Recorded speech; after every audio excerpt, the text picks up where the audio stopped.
E-Tech bitches.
What's up guys, Javier from That Racing Channel. Welcome back to another episode for the all-wheel drive Honda build series. We're back at Real Street Performance. We're gonna catch up with Michael. While we've been busy filming a bunch of features for you guys, they've been doing some tweaks on the car, they're getting the turbo kit ready. So we're gonna come say what's up and show you guys some of the updates. So let's go check it out.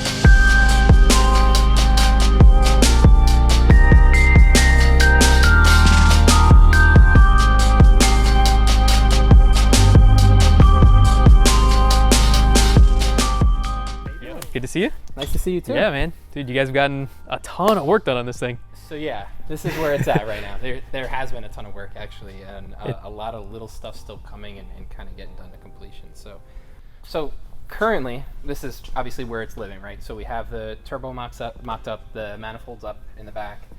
We're figuring out some of the intercooler piping and some of the nuances to it, but really kind of going from start to finish, I think I can give you a really good breakdown of where it's at and kind of what we've done. So the engine, the entire cradle was removed, the engine was pulled out, the block was disassembled, the head was sent out, we got new valve springs and retainers put into it, put a new head gasket on it and head studs, bolted that back in, put a new clutch on it. So I believe that it's a twin disc. Yeah, it's the twin disc competition clutch. Clutch, twin disc. And then slapped that all back together, got it back up in the car. And we've just been slowly picking at it to get little things done here and there, like making the intake manifold, the Gato intake manifold, fit for the K-tune pulley kit, as well as so that it can fit with where the heater hose and everything comes in. So we shaved this off, we blocked off this and tapped it, and we also have this on the back side, which is if we want to start bleeding it, or when we go with the built motor setup, it's going to be easier to bleed. For the crankcase? Yeah, for the crankcase. And so originally we had the center feed Gato, but we decided to switch to a side feed because we're going to want to keep AC. And in order to have the space to do what we want to do with the condenser and a full-size radiator, that side feed was going to be the way to go. So Gato was great. They got us that really quick. We were super fast on that one. And the thing is, like, where you were trying to run it, if you come in here and you actually look, like if it comes out and it comes straight down, you have nothing. Like there's literally no space. For anything. And if you came in with where KLM makes a really great product and a really great intercooler setup, and if you're running no AC, like it'll fit perfectly, everything will line up. But since we're trying to do this obviously and put the AC in the car, it makes more sense to have a larger style intercooler where the pipes come in both from this side. So by having that side mount, we can have a nice pipe that comes in on this side and feeds into the intercooler. Now, as we talked about, we switched out the intercoolers. So we went with a 6-inch core intercooler from KLM. They got that out to us almost immediately, which was awesome, exactly to the specs that we want. Yeah, they've been awesome in the process so far. They really were. Yeah. And working with them was just so simple. So they created one that has the same end tanks on both sides. So typically they don't make it that way. And what that'll allow us to do is actually run a separate pipe that's going to come over it. And it's going to come to this side and wrap back around and come into the intake manifold, and that'll allow us to get the full flow of the intercooler rather than having just a dual side mount on one side. Yeah, I think that's going to be a really cool setup. The way you guys thought, you and Devin thought up to do that. I think we had the intercooler. Let's actually grab it and so we can show everybody. So now that we have the intercooler in place, we can actually look at it. So, like I was saying, on the back side over here is where the normal exit would be. It's like the 2 back doors, like on the lower sides here. Yeah. Exactly. That's where it would normally be. But what we're going to do is we're actually going to run a pipe like this along the inside, and it's going to tuck underneath the bumper cover, and it's going to have a round, I would say a 120 coming here right into the top of the intercooler and come across and come right into the intake manifold. All right, so we're doing some mock-ups here of the KLM intercooler. Yeah, this big boy. Just trying to figure out what's the... Definitely takes just a little bit of massaging to make it fit here, but it looks like it's going to be pretty sweet. Yeah, I think it'll be pretty neat, Brian. Yeah, and if we just make brackets for I'm holding it in for those to stay in, and then the pre-existing bracket holes, and then we could make brackets that come to here and here and come off and just yeah, that would work. That would work really well, and that solves all issues in one shot. Yeah. Looks good. It does. So this is gonna run from here, come up this way, come across. Man, that fits perfect. It really does. We measured it like 10 times before we decided to do it. Because if we use the intercooler where it has like the end tanks are the top and the bottom, you're limited on fins. Oh yeah. You know, it's not as efficient for sure. Yeah. It's convenient for the guys that are doing bolt-on stuff. Right. But for future horsepower. So this is gonna come up here just a tiny bit, but still. Yeah, that's awesome. It's absolutely perfect. Super sweet. Right on. And the fog lights will actually still fit. Yeah, I like how this from the front's going to look symmetrical. So we were in the process of cutting it, so we were trying to mock up to see if we were going to be able to use the stock bumper support to be able to actually work with this. Unfortunately, it's not going to fit the stock bumper support just because of how big this is, but that's okay. We're still going to make something. So actually, are you? Yeah. So okay. we're gonna take this, which is it's down wall tubing, and we'll go ahead and we'll actually bend this to fit the bumper. It's going to come across this way, and we aren't 100% certain on how we want to bend it. It's going to depend on how it has to or wants to sit in the bumper to hold everything in the stock location. But it's going to be very tight here, and it's either going to have a bend directly in the middle or on the ends, and then it's going to meet up to the stock frame location. We're going to utilize obviously our kind of put together cardboard radiator, and then be able to determine what the largest radiator that we can fit in this is, so that when you're driving this on the street, because you have such a large condenser, it's going to be able to get as much coolant flow through there as possible. So right now we have a single large spal fan behind and a small spal fan, and we're going to try to hopefully utilize either 2 large spal fans or the setup that it is currently. This intercooler should be able to handle all the horse puppies. Yeah. I don't think you're going to have any issues with how big it is, and there shouldn't be any single flow restriction with that. So with the AC line kit that we picked up, it's going to, I believe, we hope so, and I think it's going to work, where it's going to allow us to run the AC the normal way. We're not going to have any issues, and we'll be able to also put the canister over here too. I think we're going to probably put the canister right behind the bumper over here. The stock location is a little lower, but I think it's going to work out really well. And all the K-tune parts too that have been supplied for this have fit absolutely perfectly. Like even for the radiator stuff, like their lower water neck piece, as well as this, like all that little stuff is just. I literally went to their website and I'm like, need that.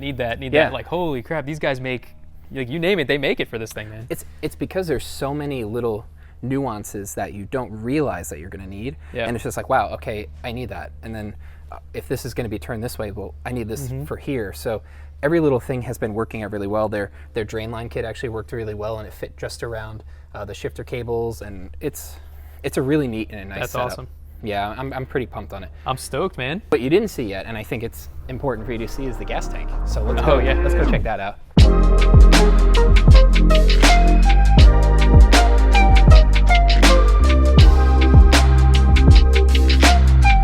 So in regards to your fuel system, we talked about this for a while and trying to figure out how to make it work best, right? So we ended up going with a fuel safe fuel cell. It has a bladder inside of it. It's a much better and safer option than we've seen kind of on the market. Oh, dude, that's sick. Yeah, and there's a separate drop-in bladder in here, which is this plastic piece. And we'll have to see if we can. Oh, there we go. There you go. So it has baffles in it that forces the fuel to actually stay in the location. So when you're doing a hard pull and you want the fuel to stay in there and not actually slosh around, it keeps it within that basket. And then obviously we have the Aeromotive brushless pump. So it's a brushless geared 3.5 gallon per minute pump, I think. Oh no, sorry, 3.5 gallon per hour pump. Per hour pump, yeah. So this is so we're not going to have any fueling issues for quite a while. No. This thing is it's going to really move some fuel. The good thing is that we wanted to do the fuel system one time. So you know, that pump and this setup here, you know, I say we're going to make, you know, 800, maybe 1,000, all that stuff. But who knows? Down the line, we might say, hey, let's crank 1,400 out of this thing. Yeah. You know, I don't know if we will, but the fuel system would be capable. So that's like one of the biggest things that, you know, with projects like this that you run into once you hit the dyno, once you hit the track, is fueling issues are so common. And you can lose an engine, you know, you can have all these little weird gremlins with fuel system issues. So I'm super happy we're sorting it up front. And that's the one thing we really didn't want to have. You know, going into this, there's plenty of other issues we might have along with driveline and stuff like that, and things breaking, and it's to be expected. But this is, we don't want an engine to go just because of a fuel system issue. So cool thing is, and you and I talked about this, and wanting to get it done, is that we actually set it up so that your stock filler neck is going to work. So that is freaking awesome. Which is, it's pretty badass. We're actually, you don't have to, like, you know, with a fuel cell, normally you're popping the lid here, and you know, sometimes, you know, you'll get gas smell, a lot of gas smell in there in the cabin with you. Basically just fill it at the factory location here. Yeah, it's pretty. That's gonna be sweet. Pretty badass. So we're pretty on track for what we were looking to do. Front wheel drive stuff should be pretty much finished over the next couple of weeks. I think we should pretty dialed with that. It's been a little while since we've built a car together with Real Street, you know, and last time, you know, a lot of you guys know the TRC Supra, and that came here, and everyone knows that car was legendary. You know, like I miss that car to this day.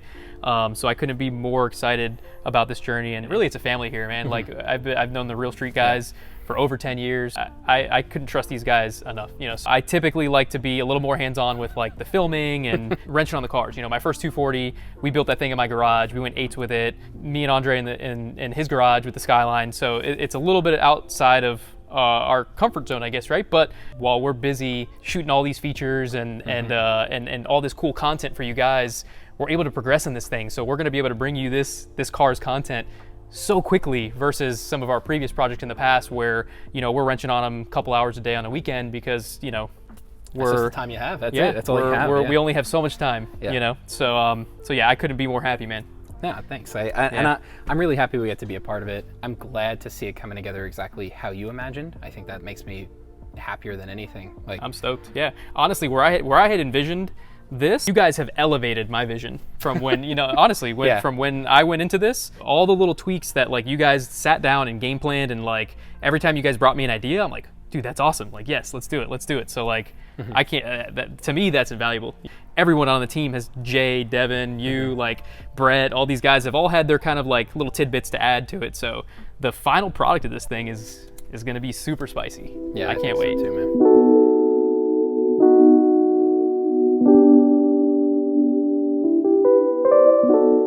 Let's talk about next steps and kind of where you want to be with the car and what's going on, right? So we have those last little pieces that we were talking about. We're going to get the bumper retrofitted today. We're going to get the intake manifold back on, start working on the intercooler piping. We'll have the injectors and the fuel rail and everything in place, finish up the fuel lines, finish up the wiring. That's all actually pretty quick. Like I said, the most time-consuming parts are this, so that once we have this laid out, everything else can just be built around it. That's a simple, easy day of work. And then we'll get on the dyno, make sure that everything is working properly, have it running, see what it does, see what type of power it makes, get you guys back down and film some more from there. It's such a clean chassis that you already have here, and it only complements everything that we're already doing, right? Oh, yeah. You picked out a really good car, so. It was not easy to find one in this shape, to be honest. Oh, I know. All you guys that have had all these RSXs and owned them, you guys beat them up, man. Yeah. You gotta take care of these things. It's in really good shape. Yeah, no, it is. We got very lucky to find this thing. Start with a good base. So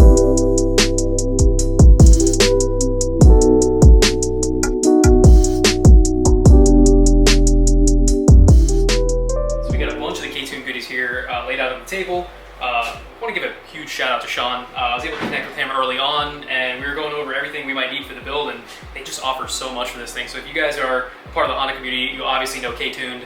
They make some really, really quality products, but we got a valve cover here, oil cap, dipstick, coil cover. All this makes it just the engine bay look super, super clean. Got the front lower control arms, 90mm K-Tune throttle body. If you're looking for something for Honda, they offer it. But yeah, their products, everything we've seen and got our hands on, has just been super high quality. We also have the shifter. We don't have it here on the table, but we got the K20 race shifter as well. So can't wait to get all this stuff in the car. So here we have the new Gato intake manifold. So this is the side feed. We had to make a change in our game plan for when we originally had the center feed, and now in order, like you guys saw before, in order to fit the AC and everything the way we really wanted it, the side feed is gonna work much better. So Gato swapped that out for us and got that over really, really quick. So thank you guys for that. So this is actually gonna be an 8 injector manifold here. So for now, we're not sure if we're gonna use all 8 injectors, but they sent us some dummy injectors in case we wanted to run only 4 injectors for now. Obviously with the horsepower goals on the stock engine, wouldn't need so much fueling, so we still have to decide what route we wanna go on that. The next steps, we're gonna get all this stuff bolted onto the car. We still have some fab work to do for the intercooler and some of those little tidbits, but it shouldn't be too much. So this whole process should go relatively quickly. The goal is to get the car to TRC Street Kings event, Bradenton Motorsports Park on December 11th. It's gonna be a badass event. You guys make sure to come out. We're gonna try to get the car there. Even if it's not to race, we'll at least bring it to show, but hopefully I can bring it, race it. It'll be front wheel drive, but we're just gonna go out front wheel drive stock motor, go out and have some fun. But make sure to come check us out at the event, December 11th, Bradenton Motorsports Park. Make sure not to miss it, guys. We'll see you later.